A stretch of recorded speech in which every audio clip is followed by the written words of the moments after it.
The induction noise on my car sounds honestly insane. This is the first time I've really had good audio from outside. And then we got some downshifts going into turn 1 and turn 2. And then next up we have one of our buddies, Zach's car. He's got a GT4 with an absolutely mental exhaust. Listen.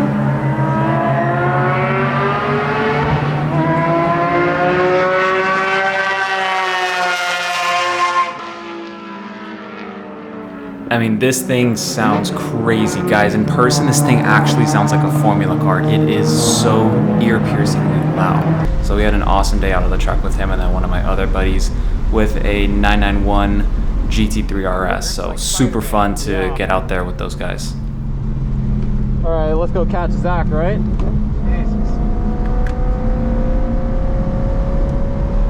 And then this was probably my cleanest lap for the day. I didn't really run into too much traffic. I timed it afterwards at about a 2:10 plus or minus, so not too bad, especially for my first time out at the track. And I had literally never driven the track that morning. So 2:10 for me, I thought was pretty good comparing it to kind of what other people normally run at this track. So yeah, not too bad. But I will be quiet so you guys can just sit back and listen and watch me run the track.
And then this one was kind of a bummer. As we were exiting one of the last turns here at the track, there was this huge cloud of dust, and so both the GT4 and I had to let off, massively, because we couldn't really see if there was a car that had spun out and it was sitting in the middle. We didn't see anything on the side, so we went really, really slow, which killed, obviously tons of seconds off of our lap time. And this was definitely going to be my best lap for the day, definitely on pace to set my faster lap for the day. I don't know what it would have been, but it's okay, because again, we're just out here having fun. But that led us into one of my last laps for the day, following along nice and close to the GT4, just listening to how mental this thing sounds and also enjoying the track behind the wheel of my car. So again, I'll be quiet so you guys can just listen to this thing and enjoy the footage.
and that's about it. I got this quick clip of the GT4 just doing a quick cool down lap at the end of the day, and it just so happened to be that there is a group of these Miatas just absolutely running it. Check this out. They're just side by side on the straight. Oh my god, they must have been having so much fun. I definitely want to get, you know, some car similar to that I can really just toss around on the track and just have a blast with, you know, super low power and just throw it into corners. Another RS going out, having some fun. Yeah, awesome mega day. And then this was just us at the end of the day, pumping up our tires for our drive back home. RS and me sharing a garage. Yeah, definitely going to be making it out to Buttonwillow again. We have another track event coming up in less than a month, and then one more literally 3 weeks after that. So it's going to be a busy few weeks. Got to get the car with some fresh fluids and, you know, just get it ready for those 2 track days and for much more to come. I have a lot more in the books, and you guys will see a lot of that soon. So thank you guys so much for watching. If you guys did enjoy this video, hit that like and subscribe button, and I will see you guys in the next video. Peace.